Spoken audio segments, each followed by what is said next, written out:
മുണ്ടക്കൈ ചൂരൽമല ദുരന്തബാധിതരുടെ വായ്പ എഴുതിത്തള്ളാത്ത കേന്ദ്ര സർക്കാർ നടപടിയെ രൂക്ഷമായി വിമർശിച്ചു ഹൈക്കോടതി. കേന്ദ്ര സർക്കാരും ദേശീയ ദുരന്ത നിവാരണ അതോറിറ്റിയും വിവേചനാധികാരം വിനിയോഗിക്കണമെന്ന ഇടക്കാല ഉത്തരവിൽ കേന്ദ്ര സർക്കാരിന് ഡിവിഷൻ ബെഞ്ചിന്റെ നിർദ്ദേശമുണ്ട്. വായ്പ എഴുതിത്തള്ളാത്തതിൽ മുഖ്യമന്ത്രിയെ പഴിചാരി കേന്ദ്ര സർക്കാർ നൽകിയ സത്യവാങ്മൂലം കോടതി തള്ളി. എന്താണ് ഹൈക്കോടതിയിൽ കേന്ദ്രത്തിനെതിരെ പറഞ്ഞത്? നമുക്ക് നോക്കാം. രൂക്ഷമായ വിമർശനമാണ് ഇന്ന് ഹൈക്കോടതി കേന്ദ്രത്തിനെതിരെ ചൊരിഞ്ഞത്.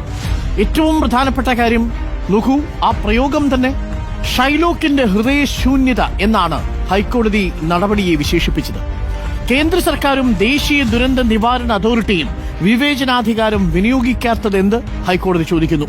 ബാങ്ക് വായ്പ എഴുതിത്തള്ളാൻ നിർദ്ദേശിക്കാൻ ദുരന്ത നിവാരണ നിയമത്തിൽ വ്യവസ്ഥയില്ലേ? വ്യവസ്ഥയുണ്ട് എന്ന് ഹൈക്കോടതി പറയുന്നു. നിയമത്തിലെ 13-ാം വകുപ്പ് ഉപയോഗിക്കാൻ ദേശീയ ദുരന്ത നിവാരണ അതോറിറ്റി തയ്യാറാകുന്നതിന് എന്താ തടസ്സം എന്നുള്ളതാണ് ഏറ്റവും പ്രധാനപ്പെട്ട ചോദ്യം.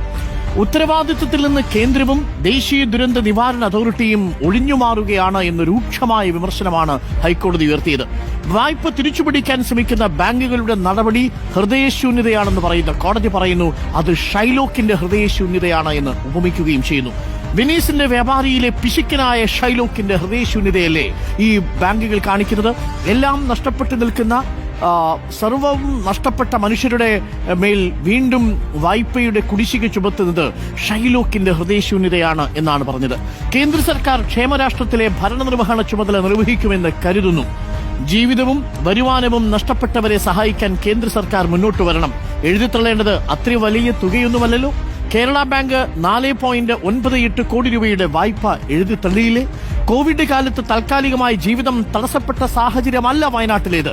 വയനാട്ടിലെ മനുഷ്യർക്ക് അവരുടെ പ്രിയപ്പെട്ടവരെയും ഉറ്റവരെയും ഉടയവരെയും തങ്ങൾക്ക് സ്വന്തമായതെല്ലാം നഷ്ടപ്പെട്ട മനുഷ്യരാണ്. മുണ്ടക്കൈ ചൂരൽമല ദുരന്തബാധിതർ എല്ലാ ജീവിത സാഹചര്യവും നഷ്ടപ്പെട്ടവരാണ് എന്നാണ് ഇന്ന് ഹൈക്കോടതി കേന്ദ്ര സർക്കാരിനോട് വിമർശിച്ചത്. മുഖ്യമന്ത്രിയുടെ അധ്യക്ഷതയിൽ ചേർന്ന യോഗത്തിന്റെ മിനിറ്റ്സ് കോടതി പരിശോധിച്ചു. മുഖ്യമന്ത്രി ഉൾപ്പെടെയുള്ളവർ വായ്പ എഴുതിത്തള്ളണമെന്ന് ആവശ്യപ്പെട്ടിട്ടുണ്ടെന്ന് കോടതി നിരീക്ഷിച്ചതോടുകൂടി കേന്ദ്രം കൊടുത്ത സത്യവാങ്മൂലവും ഹൈക്കോടതി തള്ളി. ഏറ്റവും നിർണായകമായതും അതുതന്നെയാണ്. ചുരുക്കത്തിൽ ഷൈലോക്കിന്റെ ഹൃദയശൂന്യതയാണ് ബാങ്കുകൾക്കുള്ളത് എന്നാണ് കോടതി പറയുന്നത്. വിവേചനാധികാരം ഉപയോഗിക്കാത്ത കേന്ദ്ര സർക്കാരിനെയും കേന്ദ്ര ദുരന്ത നിവാരണ അതോറിറ്റിയെയും രൂക്ഷമായ ഭാഷയിലാണ് ഇന്ന് ഹൈക്കോടതി വിമർശിച്ചത്.